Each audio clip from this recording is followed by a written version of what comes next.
നമുക്കിന്ന് ചക്ക എങ്ങനെയാണ് നല്ല രുചികരമായ രീതിയിൽ ചക്ക എങ്ങനെ പുഴുങ്ങിയെടുക്കാം എന്ന് നമുക്ക് നോക്കാം.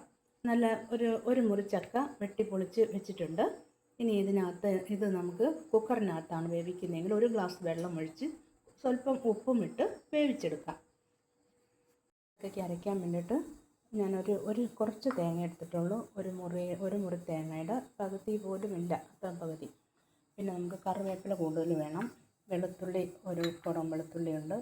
ഒരു സ്പൂൺ ഞാൻ കുരുമുളക് പൊടി പൊടിച്ച് വെച്ചിരിക്കുന്നതാണ്, അതെടുത്തിട്ടുണ്ട്. പിന്നെ ഒരു ചെറിയ സ്പൂൺ ജീരകം വേണം. മഞ്ഞൾപ്പൊടി ഒരു ചെറിയ സ്പൂൺ വേണം. ഒരു 10-15 കാന്താരിമുളകും വേണം. അപ്പോൾ ഇതെല്ലാം കൂടി നമുക്കിനി അരച്ചെടുക്കണം. അപ്പോൾ നമ്മുടെ ചക്ക കുക്കറിനകത്താണ് വെച്ചത്, വെന്തുകൊണ്ടിരിക്കുന്നു. അപ്പോൾ ഞാനത് അരച്ച് വെച്ചിട്ടുണ്ട്. അരയ്ക്കുന്നത് തേങ്ങ അല്ലാതെ ബാക്കി എല്ലാ സാധനങ്ങളോട് ആദ്യം നന്നായിട്ട് അരച്ചെടുത്തതിന് ശേഷമേ തേങ്ങ ഇട്ട് അരയ്ക്കാവുള്ളൂ. തേങ്ങ ഇട്ട് കഴിഞ്ഞ് തേങ്ങ പതിയെ ഒതുങ്ങി കിട്ടുകയോ ചെയ്യാവുള്ളൂ. നന്നായിട്ട് തേങ്ങ അരയ്ക്കരുത്. ബാക്കി സാധനങ്ങൾ നന്നായിട്ട് അരയണം. അതിനായിട്ട് മറ്റേത് ആദ്യം അരച്ചിട്ട് തേങ്ങ ഇടണം. നമ്മുടെ ചക്ക വെന്തിട്ടുണ്ട്. ഇനി നമുക്ക് നല്ലതായിട്ട് ചക്ക വെന്തിട്ടുണ്ട്. ഇനി നമുക്ക് എന്നാ ചെയ്യണമെന്ന് വെച്ചാൽ നമുക്ക് അതിനകത്ത് ഞാനൊരു പാത്രം അടുപ്പിൽ വെച്ചിട്ടുണ്ട്. അതിനകത്ത് കുറച്ച് എണ്ണ ഒഴിച്ച് കടുക് പൊട്ടിച്ചിട്ട് നമ്മൾ അരച്ച് വെച്ച സാധനങ്ങൾ അതിനകത്ത് മൂപ്പിച്ചെടുക്കുക. അതിന് വേണ്ടി ഞാൻ എണ്ണ ഒഴിക്കാം. അപ്പോൾ ഞാൻ ഇച്ചിരി എണ്ണ ഒഴിച്ച് കൊടുത്തിട്ടുണ്ട്. ഇനി നമുക്ക് 1 സ്പൂൺ കടുക് ഇടാം.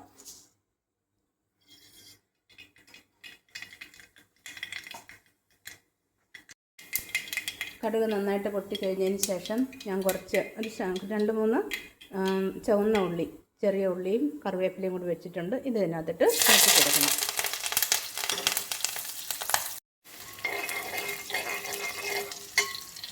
നന്നായിട്ട് മൂത്തിട്ടുണ്ട്. നമ്മൾ അരച്ച് വെച്ച അരപ്പും കൂടി ഇതിനകത്തേക്കിട്ട് എണ്ണയ്ക്കകത്ത് കിടന്ന് അരപ്പും കൂടി സ്വല്പം മൂപ്പിച്ചെടുക്കണം.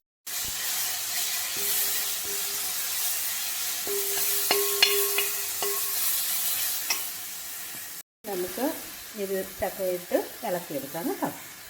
അരപ്പ് എണ്ണയിൽ മൂക്കുമ്പോഴാണ് ചക്കയ്ക്ക് നല്ല രുചി ഉണ്ടാകുന്നത്. അതുകൊണ്ടാണ് അരപ്പും കൂടി മൂപ്പിച്ചെടുത്തത്. ഇപ്പോൾ ഓൾറെഡി ചക്കയ്ക്കകത്തേക്ക് ഇട്ടും ചക്ക പുഴുങ്ങാറുണ്ട്. അപ്പം നമ്മുടെ രുചികരമായ ചക്കപ്പുഴുക്ക് റെഡിയാണ്. ഇങ്ങനെ എല്ലാവരും ചക്ക ഇതുപോലെ ഉണ്ടാക്കി നോക്കുക. നല്ല രുചിയോടുകൂടി നമുക്ക് കഴിക്കാൻ പറ്റും. ഓക്കെ, എല്ലാവർക്കും നന്ദി.